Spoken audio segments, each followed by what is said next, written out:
Éclairage. Regard pluriel, regard chrétien sur l'actualité. Et oui, ça y est, le pronom Yel est rentré dans le dictionnaire en ligne du Robert. Contraction de il et de elle, ce pronom. J'ai dit ce pronom. Ah oui, tu l'as dit. Voilà, bah ça y est, je suis perdu déjà. Voilà. Ce pronom permet de désigner. Non, mais parce qu'en off, juste avant le démarrage de l'émission, en fait, il y a une belle tranche de rigolade, donc du coup, c'est un petit peu perturbant quand même, mais dans le bon sens. Donc, ce pronom contraction de il ou de elle permet de désigner une personne qui ne se reconnaîtrait pas, qui ne se reconnaît pas dans une identité figée de genre, que celui-ci soit masculin ou féminin. En fait, ça peut être neutre, ça peut être 50-50, et même fluctuant dans le temps. Cette entrée dans le Robert pourrait vous paraître anecdotique, vous qui nous regardez, vous qui nous écoutez, ou nous, ici, sur le plateau. Eh bien, je pense que ce serait une erreur de considérer que c'est anecdotique. Et non, c'est certainement une illustration d'un usage de ce pronom, je veux dire, de plus en plus fréquent, même si ça reste marginal, dans un contexte sociétal, eh bien, de défense, de visibilité des différentes minorités, y compris sexuelles. Et ça, c'est une opinion personnelle, on verra si vous la partagez. Ce phénomène va prendre de plus en plus d'ampleur et va débarquer dans nos églises de toute manière, si ce n'est déjà fait. Aujourd'hui, Éclairage, en direct, plonge allègrement dans ce sujet pour nous aider à comprendre ce dont on parle, qu'est-ce qui se passe finalement, et de nous faire une opinion binaire, non-binaire, ou quelque part entre les deux. État d'esprit du jour par rapport à la thématique, avant qu'on réponde ensemble à l'angle de l'émission, qui sera le suivant. Vive le progrès ? Mais ça, c'est pour tout à l'heure. État d'esprit du jour, que nous clôturerons avec Thierry, qui fera la confession. David, Anita ? Ma température par rapport à cette affirmation que Yel est un progrès, c'est ça non, c'est l'état d'esprit dans lequel tu abordes l'émission. Ça y est, j'ai quand même raté, j'ai reposé la question. Chers amis, nous devons nous mettre en route. Toujours content d'avoir eu l'occasion de creuser un sujet, de mieux comprendre des choses. J'ai mieux compris les choses. Oh, super. Déjà à l'avance, mais je suis sûr qu'après l'émission, ça sera encore mieux. Et oui, j'ai mieux compris ce que je pensais aussi de la chose. Enfin, j'ai mieux affirmé mes convictions et mes opinions sur le sujet. Ok, waouh. Donc une émission déjà très bénéfique pour toi, apparemment. Ouais. Super, génial. En conformité avec ce que nous n'arrêtons pas de dire, c'est que les premiers bénéficiaires de l'émission, c'est l'équipe déjà. Yes, Anita. Eh bien, s'il nous faut toute une émission à chacun, bon, alors. État d'esprit, émotion. Je suis très partagée parce qu'il y a certains aspects, je me dis... je retrouve certains éléments qui me conviennent bien, certains éléments, mais je suis quand même un peu perplexe sur ce que ça signifie aussi pour un certain nombre de personnes et ce qu'il y a en arrière-plan de souffrance personnelle. Voilà. Donc, je dirais à la fois des côtés pratiques qui peuvent être utiles et puis de l'autre côté, ça me laisse un peu perplexe aussi. D'accord. Ok. En ce qui me concerne, je me sens étrangement serein. Alors, je ne sais pas si c'est le calme avant la tempête, vous qui commencez à me connaître un petit peu. Je me sens étrangement serein. Et moi aussi, l'émission, le fait de la préparer m'a travaillé, m'a permis de prendre un petit peu de recul et quand même de pointer quelques inquiétudes. Voilà. Pour terminer, du coup... Il manque ce garçon. Oui. Oui. Mais il va m'introduire, c'est pour ça. Ah mais oui, bien sûr. Oh là là, il a le droit à une présentation. Je te cache toutes ces choses-là. Je crois que nous avons oublié aussi comment nous faisons l'émission ce matin. C'est pas grave, vous allez nous aider. Pour terminer, du coup, ce premier tour de chauffe et en termes d'état d'esprit par rapport à ce sujet, Yel, vive le progrès. Nous allons tout de suite terminer avec la confession. Et aujourd'hui, c'est Thierry, c'est parti. Éclairage. Regard pluriel, regard chrétien sur l'actualité. Alors, 3 petites confessions aujourd'hui, ne t'inquiète pas Philippe, et vous aussi d'ailleurs, ça ne va pas être trop long. Première confession. L'une des premières choses que j'ai faites en recevant le sujet a été d'aller sur YouTube, comme je suis un peu la caution jeune de cette émission. J'ai commencé par une vidéo de 40 minutes d'un philosophe qui partait dans tous les sens sur ce sujet, je ne vais pas citer son nom. Et ensuite, j'ai enchaîné sur un débat entre des personnes qui ne s'écoutaient pas, faisaient des analogies tendancieuses et parlaient les uns sur les autres, bref, un débat. Autant dire que ça partait mal et je sentais même la colère monter en moi. C'est ça mon état d'esprit au début. Mhm. J'ai ensuite écouté une chanson satirique de Frédéric Fromet sur France Inter qui transformait la chanson « J'ai encore rêvé d'elle » en « J'ai encore rêvé d'elle » qui m'a fait sourire et qui m'a, je veux le dire, un peu calmé. Deuxième confession. Je ne suis pas linguiste et je ne pourrais pas vous faire une étude détaillée de ce nouveau pronom qui a fait son apparition dans le dictionnaire, ni les conséquences à long terme d'un nouveau mot dans le dictionnaire. L'une de mes réactions en lisant ce sujet a été « Yel, c'est bizarre, je ne trouve pas ça très beau et en plus ça va être difficile de l'utiliser et je pense toujours ça. » Puis le progrès, je me suis demandé pour qui en fait. En tant que chrétien, attaché à ce que Dieu a créé, l'introduction d'un nouveau mot dans un dictionnaire qui concerne le genre d'une personne m'interpelle, c'est sûr. Et ce, je pense, quelle que soit ma sensibilité et mes interprétations de la Bible.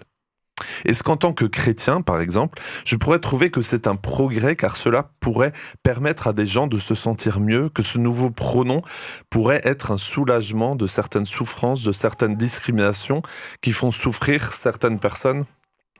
J'en arrive à ma troisième et dernière confession. C'est une émission tout à fait particulière. Voilà. Elle restera dans les annales. Voilà. Mais ça me rappelle. Collector. Je me prends tout le temps les pieds dans le tapis ce matin. Exactement. Mais ça me rappelle que j'ai un train. Voilà. Après. Donc j'en arrive à ma troisième et dernière confession. Ce temps-là, faut le décompter de ma confession. Troisième et dernière confession. J'ai eu du mal à me faire un avis tranché sur la question. Et je ne crois pas que nous devons avoir un avis tranché sur tout, mais j'ai besoin de mettre et de voir la lumière, que dis-je, l'éclairage, sur certains sujets qui disent beaucoup de notre société actuelle. Très bien, waouh. Merci beaucoup toute l'équipe pour le rebond de l'humour et de la légèreté. Merci beaucoup pour la confession que j'ai bien appréciée, même si au départ je me suis dit qu'elle allait franchement m'énerver et que ma sérénité de début d'émission était déjà partie en fumée. Mais non, tes deux et troisième confession m'ont tout à fait convenu. Voilà. Oui, parce qu'il faut que ça me convienne, t'as remarqué. Bah oui, je sais. Évidemment. Voilà. C'est dans le contrat. C'est relativement tyrannique. Alors, pour nous aider à nous situer, dans quelle mesure nous pensons, vous pensez, vous qui nous regardez, qui nous écoutez, que l'introduction de ce pronom non binaire, soyons précis, est un progrès? Nous allons éclairer ceci avec les faits et contextes. Et aujourd'hui, c'est Anita. C'est moi. Yes. Bien. Alors, d'abord, on y arrive. Comment... Il se passe quoi On a du mal ce aujourd'hui matin. Alors, Yel, disons I-E-L, hein, oui, ça peut être aussi I-E-L-S. Bon. Oui. Ou IE2LE. IE2LES. Voilà. Non. I-E-L, d'accord. C'est moi qui fais l'effet contexte. D'accord, ok. Est un nouveau pronom personnel comme je, tu, il, nous, vous. Bon. C'est la contraction de il et de elle. Et il peut être employé pour évoquer une personne, quel que soit son genre. En clair, il ne désigne ni le féminin, ni le masculin, mais le neutre, qui, contrairement à la langue anglaise, n'existe pas vraiment en tant que tel dans la langue française. Si je dis « il » ou « elle chante », eh bien, vous savez que je parle éventuellement de quelqu'un du sexe masculin ou féminin. Si je dis « yel chante », nous ne le savons plus. Apparu au début des années 2010, c'est-à-dire que ce n'est pas un mot qui vient d'être inventé, mais il a déjà été conçu dans le passé, et c'est une proposition de la communauté LGBTQI+, donc qui est ce regroupement de personnes, soit lesbiennes, gays, bisexuelles, transgenres, queer, intersexuées. Les personnes intersexuées étant les personnes qui présentent dès la naissance des caractères féminins et masculins. Donc l'ensemble de ces personnes dites minorités sexuelles et de genre, donc on introduit bien nos deux mots, ne se sentaient pas représentées dans le système binaire à la française, de la langue française, il et elle. Et elles estiment qu'il faut différencier l'orientation sexuelle et l'identité du genre. On creuse un peu et on va y arriver. L'orientation sexuelle permet, on va dire globalement, de distinguer les personnes qui sont hétérosexuelles, lesbiennes, gays, bisexuelles. L'identité du genre fait référence au sentiment intime, personnel, d'être un homme, d'être une femme ou d'être androgyne. En résumé, si j'essaie de décrire ça, je peux avoir des caractéristiques d'un homme, mais me sentir une femme. Je peux me sentir un peu des deux. cette variation peut même évoluer dans le temps, en fonction des jours, et je peux même ne me reconnaître ni en tant qu'homme, ni en tant que femme. D'où, pour l'ensemble de ces minorités, la nécessité d'introduire la notion du genre neutre, qui ne dit pas l'un ou l'autre, et l'introduction du pronom « yel ». Alors ça, c'est ma première partie. Une deuxième partie, donc on sera un peu plus long que ce qui est prévu, mais vous comprenez que la question le nécessitait. Yel se trouve, globalement, on va dire, dans... Un coup d'état en direct, mais on réglera nos inclusive. comptes en off. Et on le retrouve surtout dans l'utilisation dans les réseaux Anita. sociaux, précisons-le, où les gens peuvent préciser dans leur biographie « Je souhaite qu'on m'appelle il, elle ou yel ». Maintenant, pourquoi y a-t-il polémique autour de cette question ? On a trois grands courants de pensée au stade où nous en sommes. L'un porte sur l'impact du pronom yel sur la langue française. Il est notamment porté par le ministre de l'Éducation nationale, qui estime que ce mot est une inventivité, que l'écriture inclusive n'est pas l'avenir de la langue française. Deuxième type de réaction, qui a été plus particulièrement portée par le député La République En Marche, François Jolivet, qui, lui, alerte sur l'impact du mot sur les valeurs de notre société. Il a utilisé des mots forts. Il dit pour lui que l'usage de yel serait l'avènement de l'idéologie woke, idéologie qui serait destructrice des valeurs que sont les nôtres. Pour mémoire, sur le woke, la culture woke, nous avons l'émission Éclairage du 21 mars dernier. Enfin, nous Cliquez avons... ici. Ils sont Et nous trop sommes forts. entourés d'éclairage. Chers amis, aidez-nous. Enfin, nous avons le directeur général du Robert, M. Babenay, qui lui dit « La mission du Robert, c'est d'observer l'évolution d'une langue française et d'en rendre compte. Or, ce mot est de plus en plus utilisé. Il n'est pas très connu, donc il fallait l'intégrer. Alors, yel est-il annonciateur d'une simple évolution sémantique ou précurseur d'une révolution culturelle ? Eh bien, en tout cas, au fur et à mesure de tes faits et contextes, je voyais la tête de Thierry. Je pouvais deviner là où il était un peu énervé et là où il était d'accord. C'était assez tordant. On complète cette rubrique. Donc, du coup, il y a eu des réactions effectivement de Jolivet, de Jean-Michel Blanquer, de Brigitte Macron aussi. Brigitte Macron. Voilà. En revanche, ça a été soutenu par Elisabeth Moreno, qui est la ministre de l'égalité homme-femme. Oui. Oui. Et David. le directeur de publication du Robert aussi a précisé les choses aussi sur son explication en indiquant que la mission du Robert était d'observer l'évolution d'une langue française en mouvements divers et d'en rendre compte. Pas forcément de se prononcer. De se substituer à l'Académie française. Qui mettra, je pense, 15 ans pour se positionner dessus. Ce qu'il faut peut-être dire aussi, c'est que le Robert, donc le dictionnaire qui a mis ce mot dans son dictionnaire et peut être considéré par certaines personnes comme étant un dictionnaire progressiste. Alors, je vous avoue que le milieu des dictionnaires, je ne le connaissais pas. Okay. Mais c'est eux, par exemple, qui avaient mis le mot féminicide. Alors qu'à l'époque, on parlait de crime passionnel, c'est eux qui ont mis le mot grossophobie. Alors, quoi qu'on pense de ces mots, et d'ailleurs, quand on pense de yel également, c'est aussi un dictionnaire qui a mis, par exemple, ce mot féminicide à un moment où peut-être, comme certaines personnes, dont moi la première, yel, je me suis dit, mais j'ai jamais entendu ça, mais peut-être que féminicide, on n'avait jamais entendu ça. Aujourd'hui, on l'entend tous les jours. Ouais, et d'ailleurs, Larousse n'a pas du tout soutenu son collègue de Robert. Ok, belle remise en perspective. En termes de contexte plus général, c'est typiquement le genre d'actualité qui fait réagir les autorités ecclésiales. Alors pas spécifiquement sur le yel, mais par exemple, le pape Benoît XVI, à l'époque, disait que estomper la distinction homme-femme était potentiellement autodestructeur pour la race humaine, je cite. On est toujours dans les faits et contexte.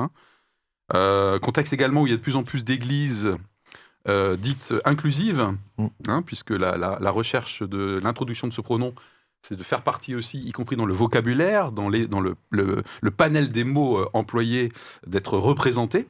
Donc il y a des églises dites inclusives en France, en Suisse, en Belgique. Et puis je me suis noté également qu'en 2020 à Londres, il y avait un premier congrès, une conférence musulmane, donc dédiée à la transidentité. Et voilà, donc quand je disais que le phénomène débarque dans nos églises, c'est pas juste, bien sûr, les églises chrétiennes. Forcément, tout le monde doit à un moment donné se positionner, réfléchir à qu'est-ce qui est en train de se passer, et nous, on en pense quoi. Voilà. Oui. Peut-être aussi dire que Yel est un pronom de l'écriture inclusive. Oui. L'écriture inclusive n'est pas seulement destinée à inclure les personnes non binaires, Absolument. qui est une catégorie quand même assez particulière et assez minoritaire quand même de la population, mais aussi de simplement avoir un soin de ne pas forcément ramener au sexe de la personne quand on fait une phrase, et surtout aussi de ne pas invisibiliser les femmes en utilisant un pronom il qui prolongerait l'impression que c'est un secteur où ce sont les hommes qui sont privilégiés ou qui sont plus fréquents. Oui. Donc l'utilisation du pronom Yel n'est pas réservée aux gens qui se sentent non binaires, mais aux gens aussi qui n'ont pas envie, qui ont envie d'englober, en fait, de dire il ou elle avec un pronom un peu plus compact. Bah, Et d'une façon, là je sors un tout petit peu des contextes, d'une façon qui est peut-être un petit peu plus compatible avec la langue française que d'utiliser des points médians. Voilà. C'est une façon aussi de remplacer le point médian. Du coup, ça me fait penser en termes de contexte que le fait de ne plus distinguer une personne via son genre est déjà très présent dans certains pays, dans certains papiers administratifs. Je crois que le système bancaire français, il me semble, est en train de supprimer le fait de représenter à un moment donné cette case, entre guillemets. Il y a certains passeports aussi, déjà dans certains pays, qui ne mentionnent plus... voilà, on connaissait déjà la case ni homme ni femme, et la case entre guillemets X, coché ici. Dans tous les formulaires aujourd'hui que moi je reçois, il y a êtes-vous un homme, une femme, et une case je ne souhaite pas répondre. Vous avez peut-être déjà vu cette case. Ou autre. Voilà, voilà, exactement. Donc nous sommes quand même dans ce contexte-là. Absolument. Et par rapport aux autres pays, tu l'as un peu dit dans tes faits contexte, Anita, il y a des pays aussi qui ont déjà un mot pour désigner le neutre. On est à côté de l'Allemagne. L'Allemagne peut désigner plus facilement, par exemple, le neutre. Das. Et d'autres pays aussi. Donc ça, c'est juste pour un champ. Alors, j'ai dit dans ma confession que j'étais pas linguiste. Je ne suis pas devenu entre-temps. Si, non plus. carrément. Mais il y a aussi cette, entre guillemets, revendication, du coup, qui ne concerne pas que les personnes qui se désignent non-binaires, mais plus généralement, peut-être aussi anti-discrimination de manière générale, et qui disent que le neutre, on ne peut pas l'exprimer facilement dans notre pays, jusqu'à maintenant en tout cas. Ouais. On a une forme de neutre dans la langue française qui est le on. On chante. Bon. Oui. Mais qui ne peut pas désigner peut-être quelqu'un d'autre. Voilà, c'est ça, C'est qui ça. est, je veux dire, trop vague. Qui on. Mais en même temps, si on dit on chante, on va estimer que ce sont des personnes. Enfin voilà. Non, c'est vrai que c'est une petite forme de neutre. À noter que le pronom est dans le dictionnaire en ligne pour l'instant, dit Robert, et qu'apparemment ils ont un processus probatoire pour 2022. pour 2022, avant que ça débarque dans la version papier. David. Moi, j'ai encore un niveau d'information sur l'intersexuation, c'est-à-dire le fait de personnes qui naissent avec des caractères sexuels qui sont Anita pas clairs, ou évoqué, qui sont doubles, Oui. donc on va dire une sorte d'anomalie de naissance. Ouais. Et il y a quand même, on est assez d'accord sur le nombre d'à peu près 15 à 17 naissances pour 1000 personnes, ce qui est la même proportion que les roux dans la population. Ok, Juste on va pour se dire prendre une volée de commentaires. Non, mais c'est pas, ça a rien contre les roux. C'est juste pour dire que je pense qu'on est dans un pays où on a à peu près une répartition. À peu près, on n'est pas en Écosse, donc on va dire que là c'est la répartition un peu habituelle de une population blanche. Et ce que je voulais dire, c'est qu'on rencontre des roux dans la rue. Voilà. Et ben on peut se dire aussi qu'on rencontre des gens qui naissent, qui sont avec des spécificités de naissance qu'on ne soupçonne pas. Voilà. Et on pense qu'il y a à peu près une personne sur 2000 qui a fait même l'objet d'opérations chirurgicales, enfin d'opérations pour clarifier ces choses-là. Donc, naturellement, ce sujet en fait, de la non-binarité surgit. De façon naturelle. Ok, on est toujours dans les faits et contextes, on s'apprête à se positionner. Anita, tu as l'air de quelqu'un qui... Oui, je suis perplexe sur les chiffres que tu apportes, parce qu'en fait, dans ce que j'avais cherché, j'avais essayé de voir est-ce qu'on a une estimation du pourcentage des minorités dites sexuelles ou de genre, et on était sur des chiffres inférieurs à 3% dans la population. Donc c'est pour ça que j'étais en train de mettre en rapport ce que tu disais. Je me disais, est-ce qu'on est sur les mêmes rapports? Voilà, c'était juste ça. Il faudrait du coup voir les sources. Non, mais c'était... sur la fiche Wikipédia, il montre effectivement que c'est un petit peu controversé, mais quand même c'est le chiffre sur lequel, et je crois que l'OMS avait repris ce chiffre de 15 pour 1000. Ça ne veut pas dire que ce sont des personnes avec des caractères physiques visibles, mais ça peut être un chromosome supplémentaire, avoir l'expression d'un gène différent qui est lié à l'expression de la sexualité. Ok, vous qui nous écoutez, qui nous regardez, si vous avez des chiffres, mettez-les en commentaire. On sera friand. Thierry, moi, avant qu'on se positionne. Voilà, juste un chiffre peut-être. Moi, je suis tombé sur un sondage IFOP qui date de 2020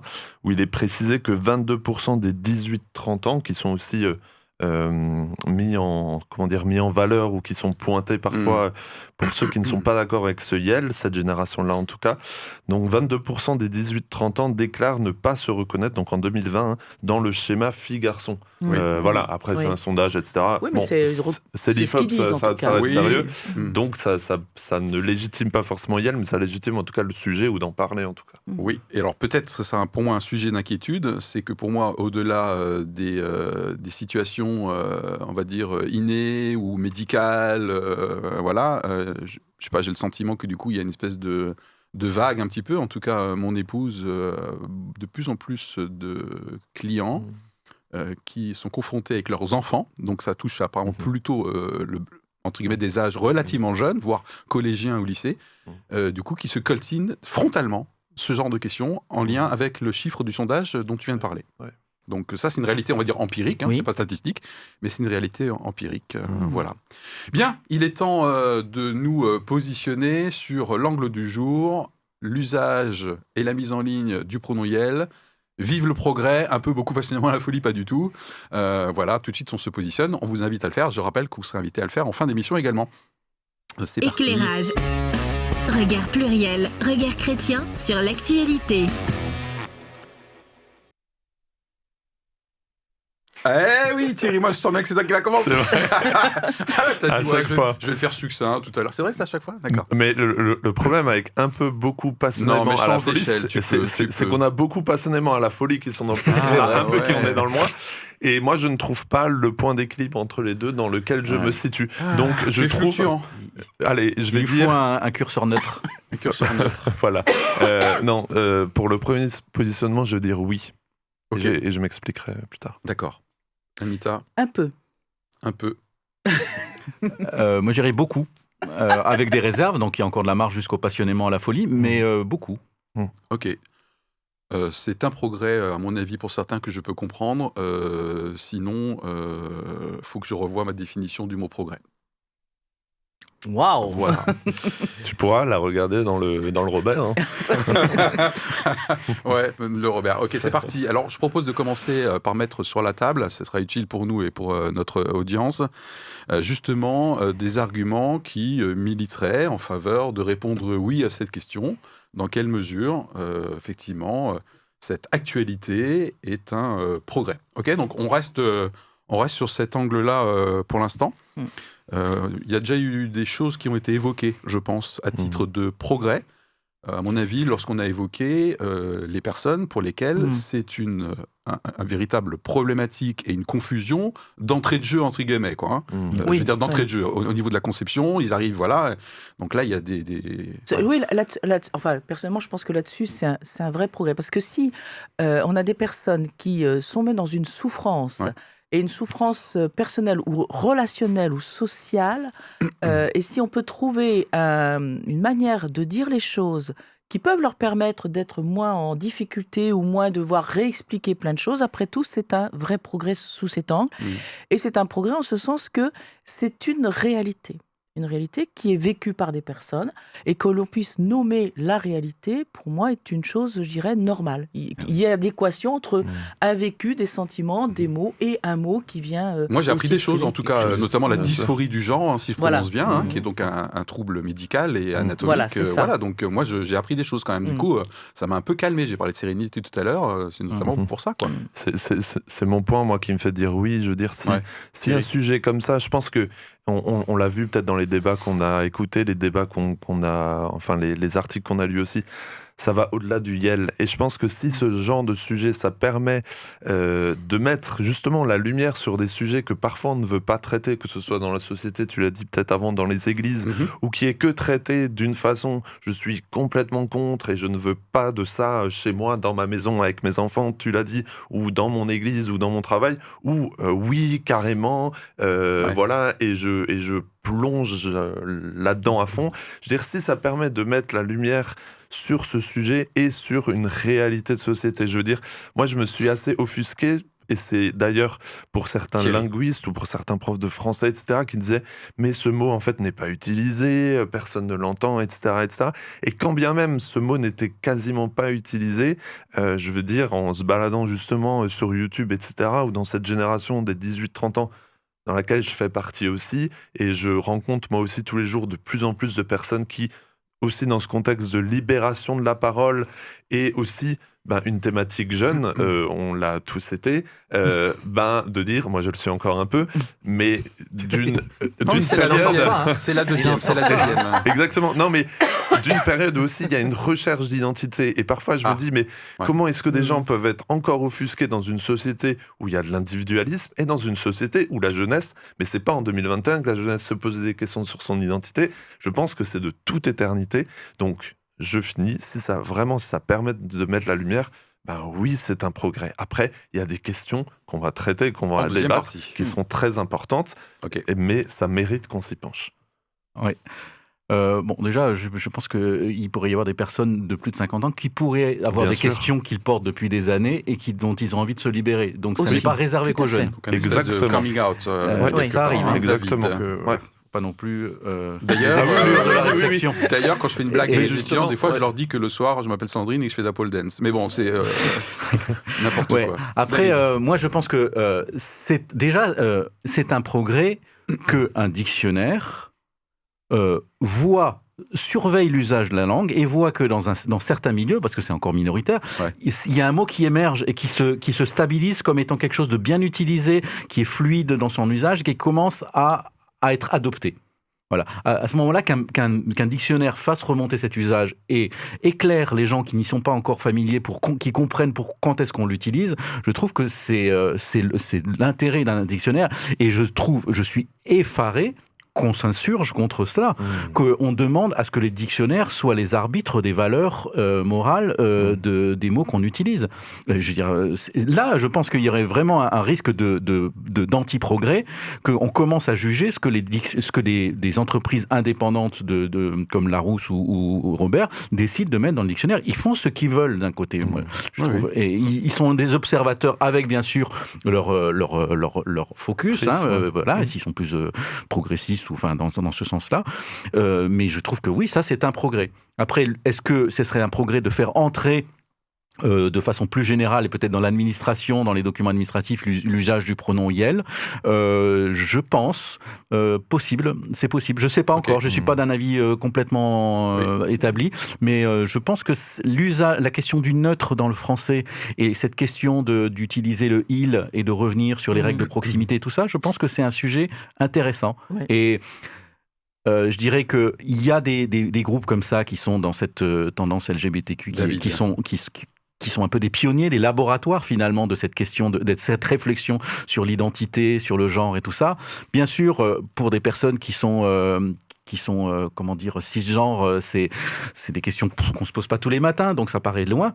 Mais il y a des gens qui sont plongés dedans et qui sont des pionniers et des expérimentateurs. Alors bien sûr, parfois ça va un peu loin et les jeunes s'emparent de ça parfois parce que c'est une façon d'être un petit peu en rébellion. Donc ça va parfois plus loin que ce qui vont être finalement stabilisés un peu plus tard. Mais pour moi, c'est des gens qui expérimentent un petit peu pour nous. Ok. Y a-t-il d'autres arguments en faveur de... Je trouve qu'il y a un autre avantage, c'est qu'effectivement, dans notre langue française actuelle, lorsque on a un groupe mixte, on va dire « il » automatiquement. Bon, alors c'est vrai qu'on peut le prendre à la fois comme le « il » neutre, en disant... en français, c'est le générique. C'est le générique, voilà. Contrairement aux pays anglo-saxons. C'est ça, donc on peut le prendre en tant que tel, et il en est ainsi, mais après tout, de faire évoluer un pronom et de dire on utilise le « yel » quand on est face à un groupe, une assemblée composée aussi bien d'hommes que de femmes, en ça peut être un progrès. Quand on est sur l'application stricte de la règle, c'est, j'ai 100 personnes devant moi, j'ai un homme dans ce groupe et 99 femmes, normalement je devrais dire « il ». Il y a parfois aussi des choses qui sont un peu insensées. Donc « yel » peut être utile dans ce cas-là. Ok, on a terminé sur les arguments comme quoi c'est un progrès. Du coup, on passe tout de suite à ce qui peut, chez nous, chez vous qui nous regardez, qui nous écoutez, du coup, faire plutôt dire Non, c'est pas un progrès, pas du tout. Ou oui, mais attention, je reviens pas à ce que j'ai dit tout à l'heure, mais avec des bémols, voilà les risques, voilà les bémols, voilà les questions que ça pose. Donc on pose sur la table les inquiétudes et la réponse non. Moi, j'en ai déjà cité quelque part une, le fait qu'il y a un moment donné des pionniers des réflexions, pourquoi pas, mais ça influence les comportements, clairement. Et notamment des plus jeunes, et je ne sais pas où ça forcément ça va nous mener. Donc même si ça se stabilise, pour reprendre le terme que tu as utilisé, David, peut-être un peu plus tard, moi je pense qu'il y a quand même des idéologies sous-jacentes que je qualifierais volontiers à un moment donné quand même portées par des lobbies. Hein. Donc c'est-à-dire une lobby, c'est pas un gros mot pour moi, ça veut dire c'est quelqu'un, un groupe qui a un agenda, c'est-à-dire qui a une vision du monde et qui essaye de faire en sorte que la société devienne comme on le souhaite. Donc voilà, donc ça pour moi c'est un premier sujet d'inquiétude. Hein. Un bémol que je mettrais, mais comme pour tout sujet ou comme tout mouvement, on en a déjà parlé, tu l'as dit le 21 mars, je crois, des woke ou de l'idéologie woke. Alors moi, personnellement, je m'insurge contre ceux qui sont trop contre les woke, parce que je pense qu'il y a beaucoup de bonnes choses là-dedans. Par contre, oui, c'est un progrès, mais voilà le bémol. Si c'est utilisé comme pour faire du... Enfin, c'est pas comme pour, mais c'est pour faire du militantisme à outrance. Alors, comme le mot « yel », on l'a pas vu partout. Il y a quelque chose que j'ai pas vu partout, mais le fait de dire que si je ne définis pas quelqu'un comme étant yel, et si je dis il ou elle, soit par ignorance, ou voilà, que je me fasse lyncher, ou que je dise lui c'est une femme, ou lui c'est un homme, par la perception que j'en ai, qu'elle soit sociétale, sociologique, biblique ou autre. Ouais. Voilà, et qu'on dise, non, je ne veux pas qu'on soit appelé homme ou femme, mais qu'on soit appelé personne menstruée. Voilà, comme dans tout mouvement, si ça en vient à peut-être un renversement de valeurs, et peut-être que ces gens-là qui militent pour ça, et je pense qu'il y a des questions de discrimination, c'est important de soulever ces sujets, mais finalement se tirer une balle dans le pied parce qu'ils disent, oui, c'est pas normal cette société où l'homme est au-dessus, etc., etc. Ouais. Et ça, on peut en débattre, mais si on y va à une société où toutes les valeurs d'avant, et même sans parler de valeurs, tous les lieux communs sont complètement renversés. Voilà, et deviennent... Alors, en disant ça, je dis pas du tout que c'est la majorité, c'est pour ça que j'ai dit, je l'ai peu vu, mais je l'ai vu, et globalement, je suis pour ceux qui veulent remettre en cause des choses, et je suis pour ceux qui veulent avoir des combats, parce qu'ils le vivent aussi personnellement. Bon, à propos des personnes menstruées, quand même, l'autrice de Harry Potter est harcelée jour et nuit en ce moment parce qu'elle est qualifiée de transphobe, et elle a été interdite, ils ont fêté, je crois, les 20 ans de l'ouvrage, là, il y a quelques jours. Elle a été interdite de présence, et même l'acteur principal, Radcliffe, c'est ça, a dit qu'effectivement, il était en total désaccord avec l'autrice de Harry Potter. Donc il y a quand même des implications avec un militantisme, du coup, qui devient persécuteur, hein. Ok, d'autres points qui peuvent nous freiner par rapport à la question, est-ce que c'est un progrès ? Non, plutôt pas. David ? Alors, c'est vrai que cette question de renversement de l'intolérance... j'aime bien la reformule. C'est vrai que c'est quelque chose. Bon, c'est un risque effectivement, parce que effectivement, par contre, il y a quelque chose qui est bien réparti dans toutes les populations, c'est la connerie. Donc, il y a toujours des cons dans toutes les catégories.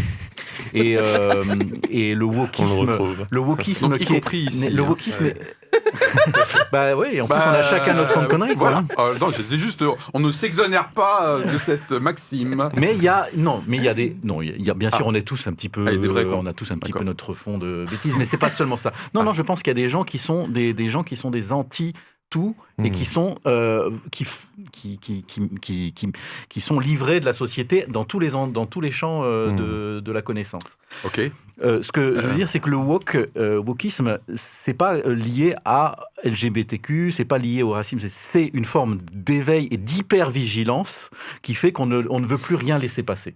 Bon, voilà. Et ça, je pense qu'il faut aussi se rendre compte que dans cet épisode d'introduction, ces gens qu'on pourrait appeler le wokisme dans ce sens négatif d'hypervigilance et d'ultravigilance et donc d'harcèlement, c'est ceux qui se sont insurgés contre le YEL ont eu cette même réaction, cette même porte de réaction. On utilise le mot, il y a un dictionnaire qui met ça en ligne, tout de suite on veut renverser les valeurs, tout ça, voilà. Donc pour moi c'est le même genre de catégorie de personnes. Ok, mais attention, on est quand même dans les arguments là où, pour représenter ceux qui peuvent nous dire non, c'est pas un progrès là. Non, mais c'est pour dire qu'effectivement c'est juste pour dire que ce renversement de tolérance, d'intolérance, il fait que effectivement dans les gens qui soutiennent le pronom YEL, il y aura des personnes qui vont dire, dès qu'on n'utilise pas le mot yel, ils vont nous faire remarquer, ah oui, mais pourquoi tu utilises il et oul? Et ça va être très lourd de discuter. Parce que on le fait pas forcément consciemment. Et puis que ce qu'il faut, c'est que la discussion soit fluide, mais que nous-mêmes, on soit pas choqués si quelqu'un utilise le pronom yel. Moi, ça me choquera pas. Et je ferai pas remarquer, ah oui, mais c'est pas dans le dictionnaire officiel. Je ferai pas ça. Mais je me sentirai pas tenu de l'obliger de l'utiliser forcément. Voilà. Par contre, je me sentirai invité dans cette réflexion sur l'écriture inclusive, effectivement, de dire il ou elle dans un milieu où c'est souvent les hommes qui étaient mis en valeur et que les femmes n'étaient pas présentes. Les femmes et les hommes politiques se sont mobilisés là-dessus parce qu'on sait qu'en politique, il y avait eu moins de femmes à un moment. Voilà, on peut être intelligent dans toutes les situations comme on peut être con. Alors, un autre inconvénient pour moi, c'est si on tire la ficelle jusqu'au bout, avec notamment des conséquences sur des toilettes non binaires. Il y a eu un exemple concret au Brésil dans un restaurant McDonald's il y a quelques temps. Donc moi, c'est là où je me dis, on se tire une balle dans le pied. Si on suit la logique jusqu'au bout, il y a des débats, par exemple, pour changer des mots. On ne dit plus un performeur, pas une performeuse. Donc du coup, donc pour moi, il y a des conséquences visibles pour tout le monde. Donc, par exemple, les catégories sportives. Hommes, un anglicisme, femmes, les toilettes non binaires, voilà. Je sais pas comment la société peut gérer ça. Donc pour moi, c'est un inconvénient là, très pragmatique, on va dire, très opérationnel, très matériel. Oui, mais tu as raison, et l'impact même sur le vocabulaire. Enfin, ça serait plus il est beau ou elle est belle, ça serait yel bello. Bon. Donc on est en train de changer quelque chose. La structure. Tu vois, par exemple, c'est David. Vas-y. Oui, alors juste par exemple sur les toilettes, c'est quelque chose dont on ne se rend pas forcément... Alors, bien sûr, il y a des cas extrêmes, mais il y a le fait qu'il y a des personnes qui ont un look, ce sont des femmes, qui ont un look qui est très masculin. Voilà. Ou des hommes qui ont un look très féminin. Et une femme qui a un look très masculin, qui rentre dans un WC pour femmes, elle est un peu mal à l'aise. Simplement parce que c'est marqué pour réserver aux femmes. Alors bien sûr, si pour utiliser une pissotière, on se rend bien compte que c'est un appareil qui est particulièrement adapté à l'anatomie d'un homme. Mais par contre, il y a quand même l'idée que quand tu rentres dans un lieu, c'est un lieu où il n'y a que les femmes qui doivent y être. Et si toi, tu as un look qui est un petit peu différent, tu te sens et tu es regardé d'une certaine façon. Mais là, nous sommes de nouveau dans la catégorie des... Oui, non, mais on a quand même le droit de compléter. En complément, je dirais, là où c'est, puisqu'on est dans la partie non-progrès, entre guillemets, en quoi ça ne serait pas un progrès, c'est que autant je pense que c'est une bonne chose pour les personnes, je veux dire là-dessus, je ne reviens pas du tout sur mon propos, mais autant en fait, ça ne règle strictement rien. Parce que, hormis, je dirais, pour les personnes intersexuées, donc je vais mettre de côté ces personnes, les chromosomes ne mentent pas. Et nous sommes soit hommes, soit femmes. Donc, même d'utiliser, de dire... Donc, une réalité biologique. Voilà, justement, réalité ils disent, biologique. non, c'est pas une réalité biologique, c'est une réalité psychologique. Voilà. C'est le subjectif qui compte. Voilà. Et je me sens. C'est ça. Et en fait... Ils seront en désaccord avec toi. C'est ça. Il y a j'entends bien la réalité psychologique, et il y a quand même une réalité biologique qui, elle, est inchangée. Donc, ça ne change pas. C'est une réalité qu'on ne peut pas changer. Et puis, l'autre réalité, c'est aussi, je dirais, quel était le plan de Dieu lorsqu'il a créé les êtres humains en hommes et femmes. Y a-t-il une objection en tant que croyant? Mais quand même à son image. Ah oui, mais alors c'est clair. Alors là-dessus, je pense que... Apportons les éléments de clarification. Quand il est dit que l'homme et la femme sont créés à l'image de Dieu, ils sont bien créés hommes et femmes, mais l'image de Dieu, c'est quoi?